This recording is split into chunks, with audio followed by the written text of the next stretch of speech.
Hey, this is Michael from NECRONOMICON EX-MORTIS, and you are watching That Metal Interview.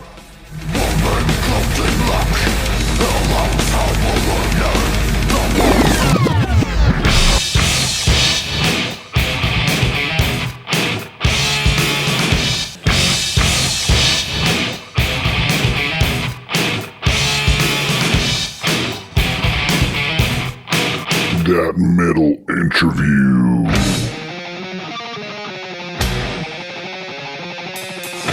And the month of December of 2024 is coming to an end, and we continue marching on with That Metal Interview, your friend James, on the best rock metal podcast on planet Earth. That's just my opinion. Anyways, our guest for today on this episode is Michael Bala of NECRONOMICON EX-MORTIS and BLOODFEAST RITUal. Listen to those band names. Awesome stuff. And before we continue on to the interview, let's listen to a track off of their fourth EP, The Mother of Death. This is Trick or Treat. Check it out.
off of their fourth EP.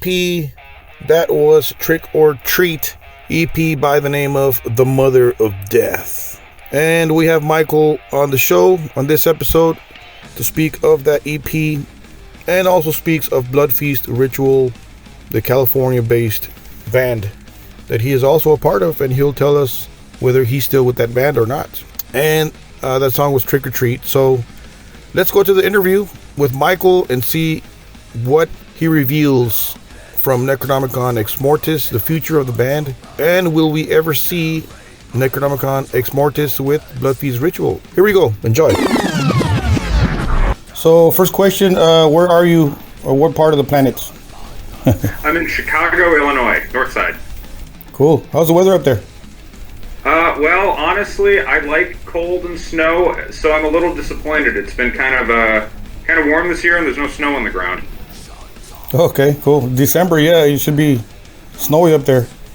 Yeah, we haven't had a white Christmas up here in a while, actually. They've been kind of brown, and then January hits. That's when it starts to snow, and it goes crazy for 6 weeks. But, you know, such is life. Okay, so let's go back to your childhood, I guess. How did you get your start in music, Michael? What age did you pick up an instrument or anything like that? My mom noticed that the only time I stopped screaming bloody murder as a child was when she put on music. So I think I was 8 when she bought me a little child-sized acoustic guitar and started playing music for me regularly. It was a lot of old country, a lot of the blues, a lot of classical music, specifically Mozart. My mother loved Mozart. And then after a few years, I hadn't taken to guitar that much. My dad got me into classic rock stuff. AC/DC was huge. They're still one of my favorite bands. My dad's favorite band of all time was Black Sabbath. Nice. Tony Iommi was a huge influence. Aerosmith, another big band my dad loved that I got into. And after I got into classic rock, it seemed a bit more achievable than other styles of music. I really started to take to guitar a lot more. I wanted to be a kind of a blues player, more of a classic rock player. Then I was 12, and my dad got me Live After Death, Iron Maiden. That set me down the path that I am today. I loved Live After Death, specifically Flight of Icarus. I mean, that was the first song I ever learned front to back on guitar, including the solos. And from kind of that classic new wave of British heavy metal to thrash to death metal to a lot of power metal, black metal, really just, I kind of found a home in metal after getting into Iron Maiden. And to this day, Iron Maiden's still my favorite band of all time. I've seen them 13 times. Really? Yeah. True fan, huh? For sure. Yeah, I've got tickets to see them a 14th time next year in Warsaw, of all places. Warsaw, Poland. Yeah. Really? Yeah. Well, my best bud Jacob is from Poland. My family's Polish too. So I think that's the last date of the tour, and I'm fan club. So I just thought, hey, it's a great excuse to go hang out with a bud of mine who I haven't seen in a couple of years. Have you met any of the guys from Maiden, or? No, that would be cool, but I've never had the opportunity. I mean, of all of them, I'd actually love to meet Bruce the most. He's my favorite frontman of all time, and I think he's got some of the most incredible melodies ever of any band, of any vocalist. Despite being a guitar player and such a guitar nerd, he's always been my favorite member of the band. So I'd love to meet Bruce or Steve, just because, it's Steve's band. Yeah, he's the reason for everything. He's the leader, and that's kind of cool because you're a guitar player and you're a fan of a vocalist and a bass player. So that means you're just a fan, and not because of the guitar player part of it, but because of the vocalist, like Bruce, for example, and Steve. So wow, cool. So would you say Flight of Icarus is responsible for you picking up a guitar, or which song do you think sparked it?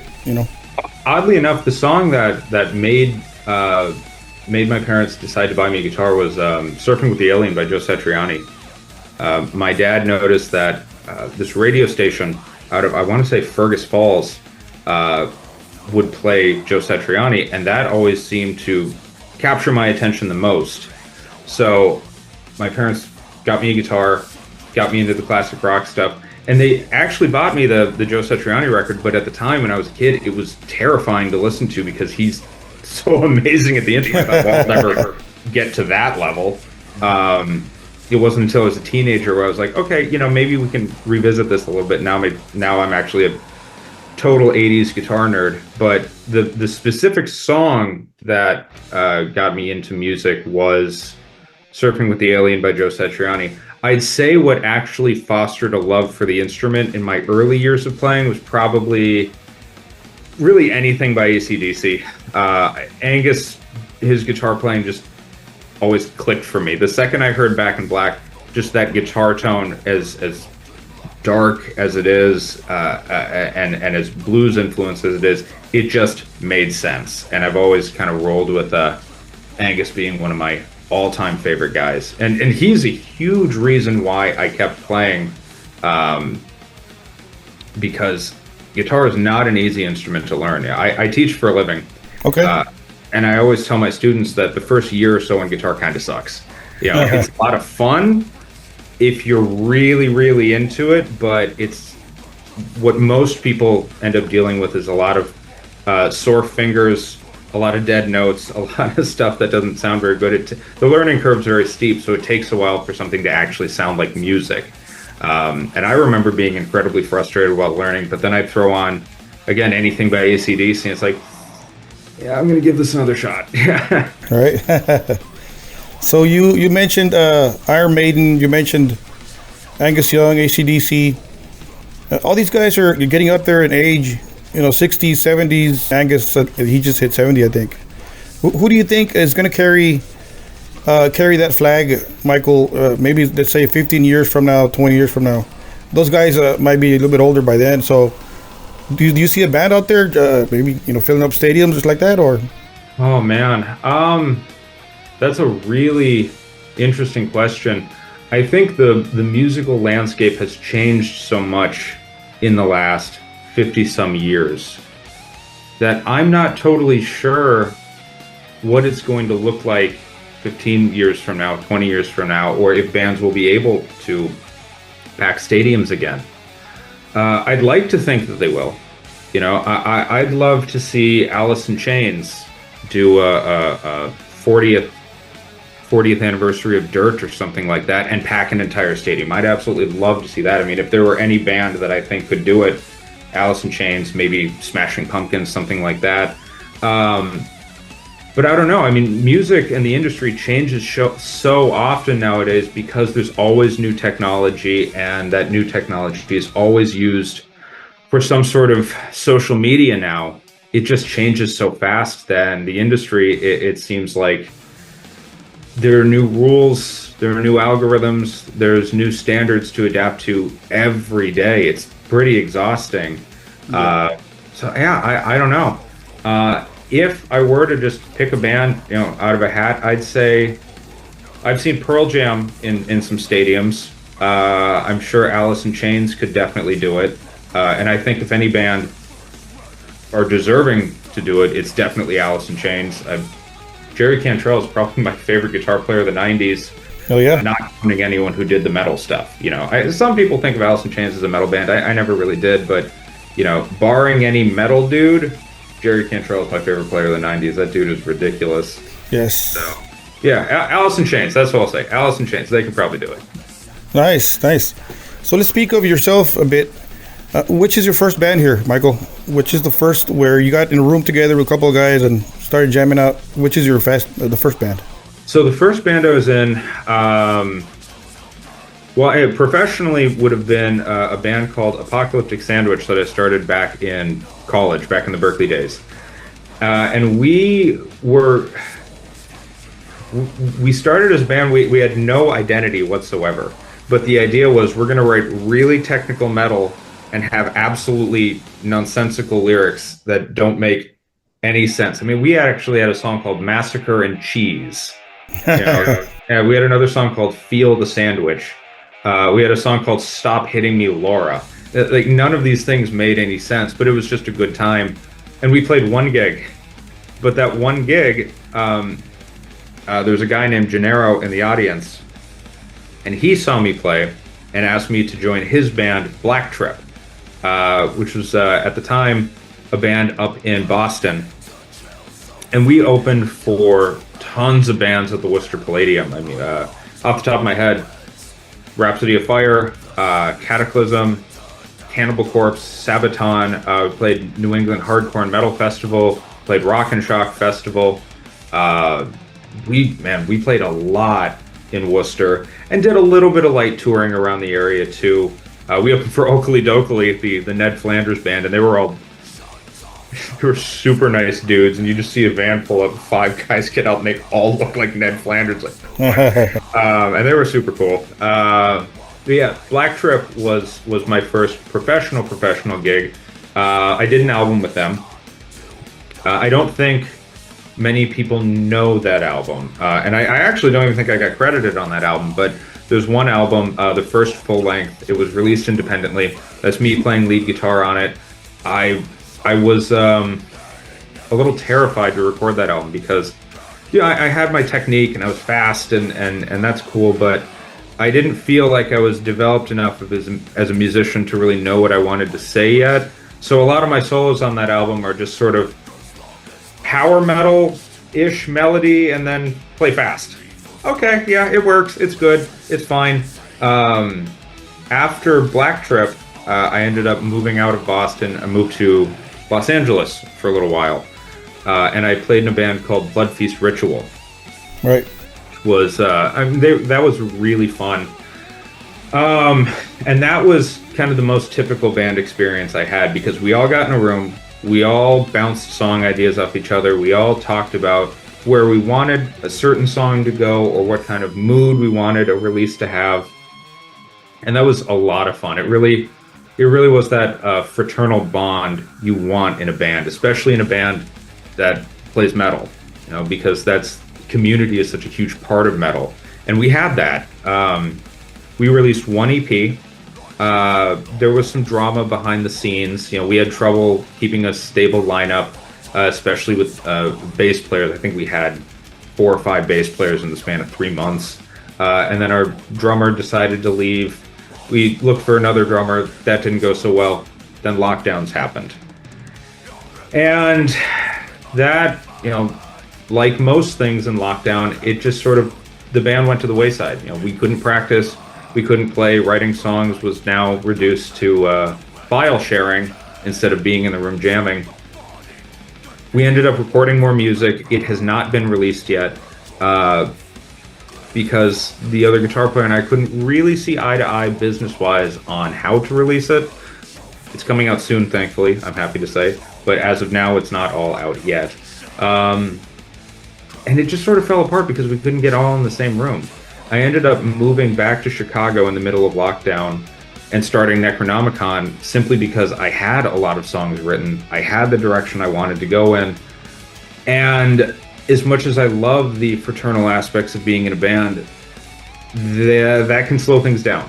That can definitely slow things down, and there can be other issues that go along with it that I just didn't want to have to deal with. So the Necronomicon stuff, in some ways, feels like a solo project, but I want to present it as a band because that's what that's what I love. I love bands. I don't necessarily love every individual musician or every musician's solo project, but the idea of presenting something as a band is the most interesting to me. I hope that extremely long ramble made sense. It makes sense, yeah. So are you still a part of BLOODFEAST RITUal or not? So, well, actually, that's I'm going to say kind of. BLOODFEAST RITUal, for about 3-ish years, we'll say, was on hiatus. Finally, a single came out, and I posted that, and it seems the reaction to that single, it's called Soul Annihilation, for anyone who hasn't heard it yet.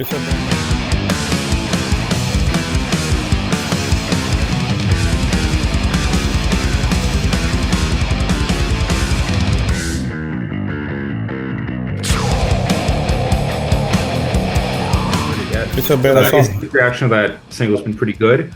And as I released that, a few of the other members, or a few of the former members, I should say, reached out to me. And a few of them expressed interest in doing something more in the future. And there are still some songs written for that project. I don't see a reason why we couldn't do more stuff. So I'm going to say with cautious optimism, yes, it is still a band. I am still in it, and some of the other members are still happy to do things. Some of the other guys also politely bowed out, and that's fine. That's their prerogative. Absolutely no hard feelings whatsoever.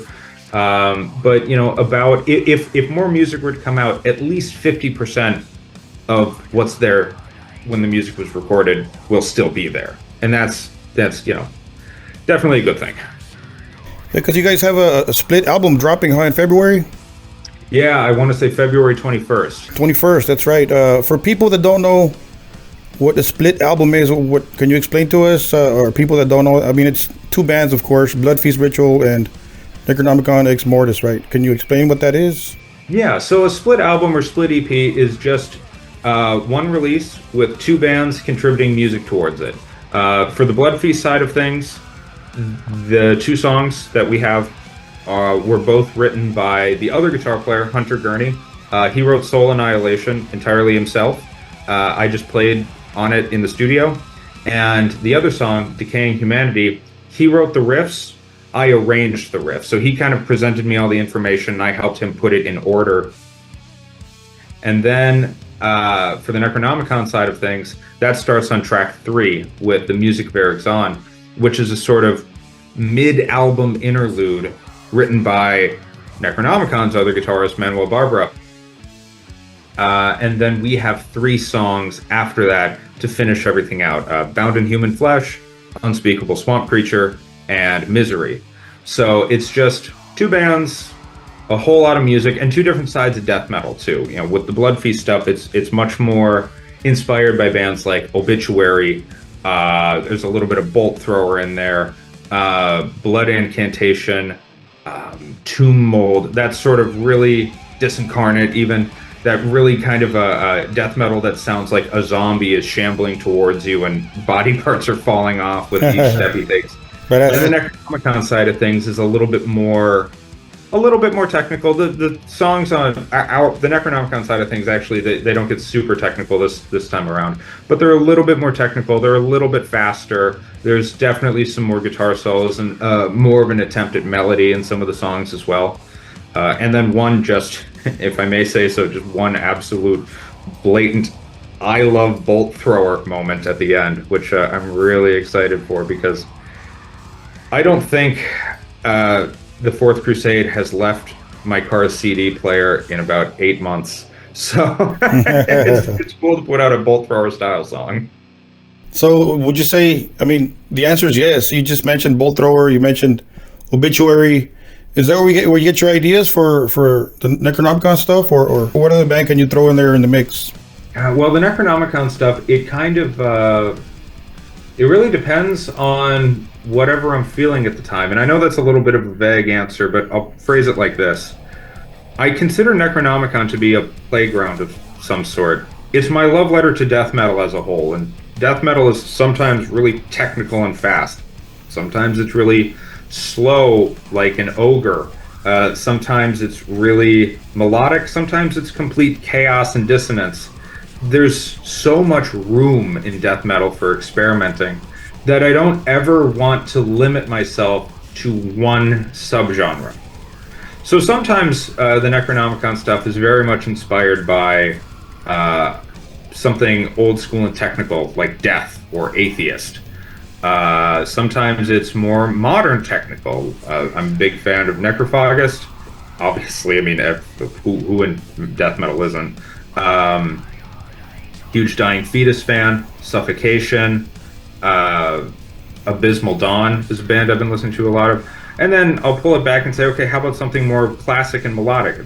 Children of Bodom, Deathclock, Arsis, Black Dahlia Murder, At the Gates, you know, Inferi for a little bit more the technical side, and Full Darkness for the black metal influence, or Demon King, I suppose, you know, some of the members went over and do that band now.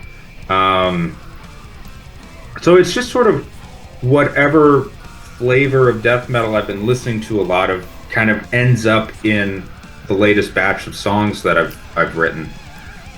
Yeah. Yeah, cool. Again, I hope that ramble makes sense. No, it's cool. It makes complete sense. So how about the lyrics? Are you the main lyricist, or who's the... Yeah, I am. It's our vocalist Craig. He and I have very different lyrical styles because he's in another band called the Mystical Hot Chocolate Endeavor, and that it's a progressive band. It's a lot more like Tool or A Perfect Circle. He writes lyrics about real world subjects and things that he wants to comment on, and the ways he sees life and what's going on around him. And I like monster movies. So my lyrics end up being mostly monster movie nonsense. And honestly, I wish I had a better answer for you than I just read a lot of comic books and watch a lot of horror movies. But truthfully, I just read a lot of comic books and watch a lot of horror movies. Lyrics are mainly horror movies. There's a lot of books in there as well because I'm a big reader. I just read the Hannibal Lecter series by Thomas Harris. There's some comic books in there as well. We've got a tome about a comic called The Tomb of Dracula, which, old school.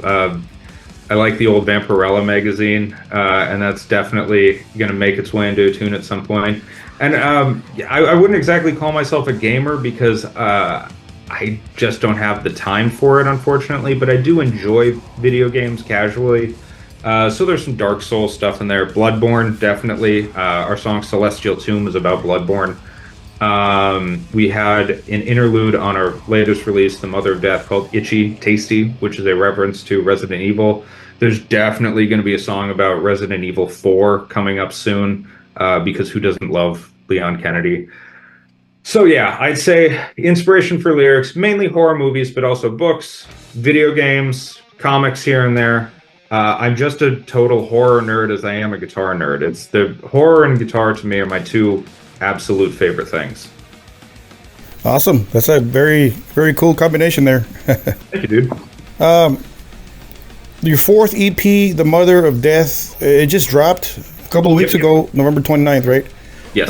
Talk about that EP. This is your fourth EP, and why not a full LP? Okay. So the EP, we recorded that EP along with several other songs back in May of 2024. And the idea was we were going to have a couple of small releases that each really try and capture a mood. The mood of Mother of Death was more melodic, more guitar solos, more key changes. It was our attempt to do melodic death metal our way and really kind of stick to the melodic death metal for this release. I personally think it's the best one we've done so far, just because we've got 4 tunes, well, 5 if you count the interlude. That's 5 different tempos. Songs are in 5 different keys. A couple songs have key changes in them. Manuel has some really great guitar moments. I've got tons of solos in there. It's just, I think it's the most personality we put into a release yet, and I'm extremely proud of it. But why not a full release? Well, we have slowly been figuring out what does and doesn't work on our social media. And that's mainly why we keep doing the smaller releases, because every release is an experiment to some degree of what are the fans going to respond to, what is social media going to respond to, and how can we preserve our own sense of artistic integrity without fully jumping into either side of things. You know, we don't want to do something that is so repetitive that we know people will like, but isn't really all that satisfying by itself. And we certainly don't want to be beholden to the algorithm or whatever the social media wants us to do either. So it's a fine line that we have to walk. And even being an independent band, a lot of people don't realize that you still have to play ball with the corporate side of things too. You know, if we do something that Instagram doesn't like, well, then we can't advertise. You know, if we do something that makes Spotify upset, then that's a huge chunk of our listener base that is now, you know, possibly alienated. So it's kind of a balancing act between multiple different masters that you have to walk. So it seems that a lot of smaller releases instead of one big one helps us walk that fine line. But we do have a full LP recorded. It needs vocals still, and it needs guitar solos. But the songs are finished. Drums are done, bass is done, rhythm guitar is done, and we're hoping to finish recording the solos and vocals this year, while also having just a few more of the small releases, like the split, coming out in February.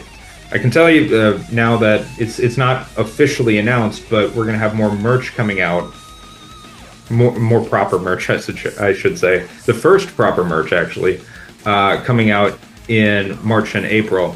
And we're going to do a small kind of fun release for that as well. It's not going to be anything big or anything with a huge production. And then after that, there is one more EP planned. Then we're hoping to finally give people that album, because it's definitely something we want to do. It's just a matter of finding a fan base that's going to actually listen to 40 or 45 minutes of our music at one time, and promoting it properly. Yeah, also nowadays, I mean, you know this, everybody knows this, people are, there's a small attention span. Yep. People are scrolling, social media, Instagram, whatever, TikTok, Facebook, and a lot of bands are going with one song, one single at a time. I guess they'll release 3 songs and with videos and whatever, and then they'll release a full length, right? So I guess the part of short attention span has a bit into this play, right? Yeah, unfortunately, it definitely does. It's actually a huge factor in why we've been doing things the way that we have. We've done 4 releases now, about to be 5 in under 2 years, and we're really proud of that. But had we done one big release, maybe not as many people would have seen. Maybe that would have affected the promotion cycles in a way that would have not found us as many fans. So as obnoxious as it can be, I think in today's climate, doing things in these smaller bite-sized chunks until you have enough people who are willing to sit down for 40 to 50 minutes and listen to you just is probably the way to go. Yeah. Until something else changes, of course. Some new technology or some new algorithm or something that makes everything I just said obsolete in about 8 seconds. So what comes first, Michael, the lyrics or the riffs? Do you have a little storyline first or the guitar parts first? Almost always riffs. And it never, I don't want to say it doesn't come from a place of inspiration, because that's definitely not the truth, but I think of songwriting as a skill like alternate picking is, or sweeping, or doing anything on guitar. The more you practice it, the better you're going to get. With songwriting specifically, it's more along the idea of I'm making decisions faster. I know how to get what I want faster. So a lot of times I will sit down and think to myself, well, lately I've been listening to a lot of Obscura. I've been listening to a lot of Eternity's End. I've been listening to a lot of the Christian Mosner solo records. Okay, I want to write something with a big solo, and I know since I've been listening to a lot of Christian Mosner lately, we'll probably take a couple of his licks and put them right in the middle, and then I'll build it outwards. Okay, how am I going to get into the solo? Am I going to have a bridge? What's the song structure going to look at? So you can create a skeleton of an idea, and then write riffs and pack the meat on, so to speak. Generally, I like to start in the middle and then build outwards on both ends, because it's difficult to start with an idea and immediately say, well, this is an intro, and then start another idea. Well, this is definitely a verse. You can do things that way. I've certainly done them that way, but I think that it's easier to start in the middle and then decide on a mood and then build both ends outward from that mood. There's a song we're about to record in a few weeks when we go to the studio called Revenge of the Cyclops. ridiculous title. Cool. But that's exactly how that song was written. It's just, I was listening to a lot of Brandon Ellis, and I wanted to do kind of a mid-tempo solo section like he would. So I wrote that first, and then I ended up writing the bridge. Then came the verses. The chorus I know I wrote last. The intro was written, I think, second to last. So again, start in the middle, work outwards. But I do that as someone who's been writing songs for 10 years now. If anyone were to start writing songs tomorrow, I'd say just write something that's 8 bars, 8 complete bars that you're happy with, and then analyze it as much as you can. What kind of mood is this? What tempo is this? What time signature is this? And then kind of just use those as guiding lights to push you forward. Wow. Very well said there. Wow, cool. Thank you. Will we ever see, this is a what if question, a BLOODFEAST Ritual and NECRONOMICON EX-MORTIS together on stage or I'd love on that. tour?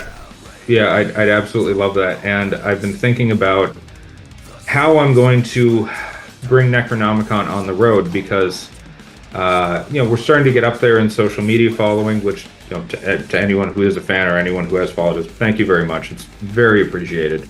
But if we're going to get it on the road and we're going to play with other bands, I actually think it'd be really cool to sort of eliminate a few variables and bring BLOODFEAST 2, and I could just do double duty in both bands. That to me actually sounds like the most fun night ever. You get on stage and play some kind of sloppy death metal with BLOODFEAST Ritual, tuned really low, caveman moments, stuff like that, and then you wait 15 minutes, you come back on with Necronomicon, it's complete opposites. Everything is 200 miles an hour, extremely precise. The solos are brutally hard. That'd be fun. That'd be really fun. Wow. So, again, cautious optimism, but I hope so. Wow, cool. I can't wait to see that. It's double duty for you. So before we let you go, Michael, what's next for either band? Where can we catch you guys on the road, or where can we see your schedule or your tour dates? Okay, absolutely. So for BLOODFEAST Ritual, right now we are kind of organizing some of the songs that were left over from a few years ago, figuring out how to move forward with that. But again, cautiously optimistic, I will say there's more music coming, hopefully towards the middle, or maybe the middle of the year, maybe more in the fall. But again, cautious optimism, there's more stuff coming. As for Necronomicon EX-MORTIS, well, we've got the split coming out with BLOODFEAST February 21st. We're going to have some merch dropping.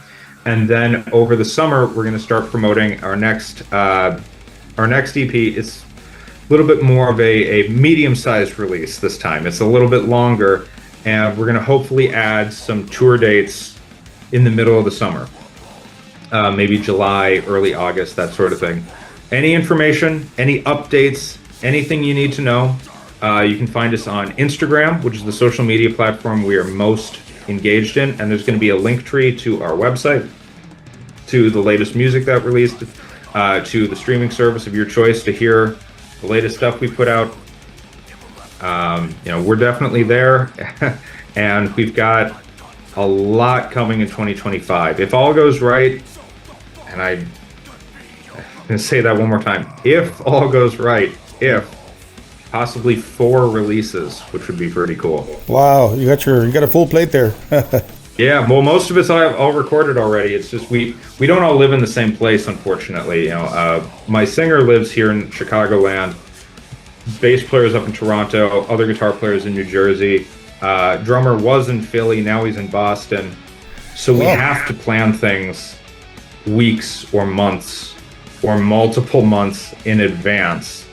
But the good news is that we have enough time to sort of really think and get the mood right and plan things as pedantically as possible. So a little bit of a trade there. The fraternity isn't as strong because we're not all in the same room all the time. But the releases, I think, end up with a little bit more personality each time.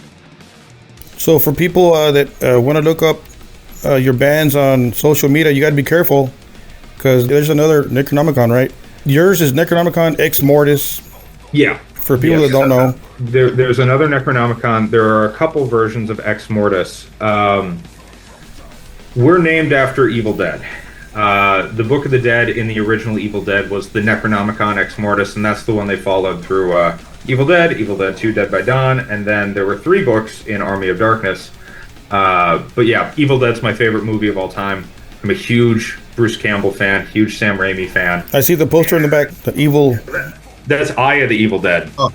Yeah, but over here I've got Mansion of the Doom, The Women's Prison Massacre, Die Sister Die, Headless Ghost, Creepshow 2.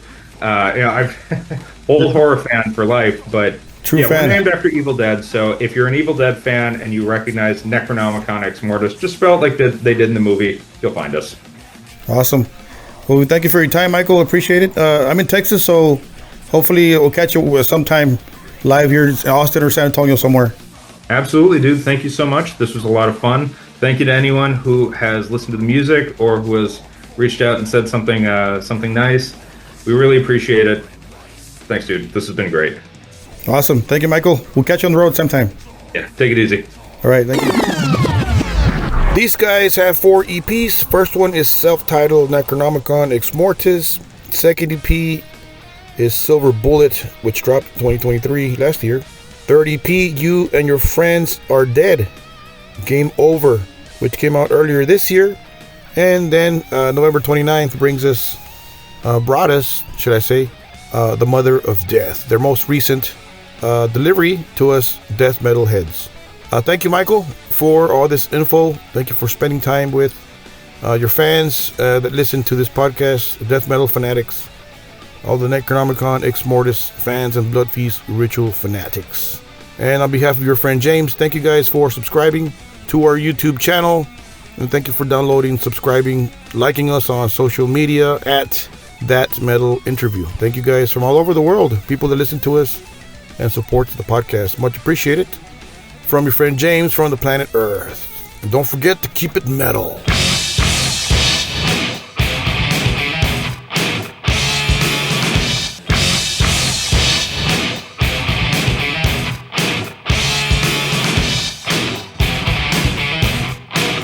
That Metal Interview.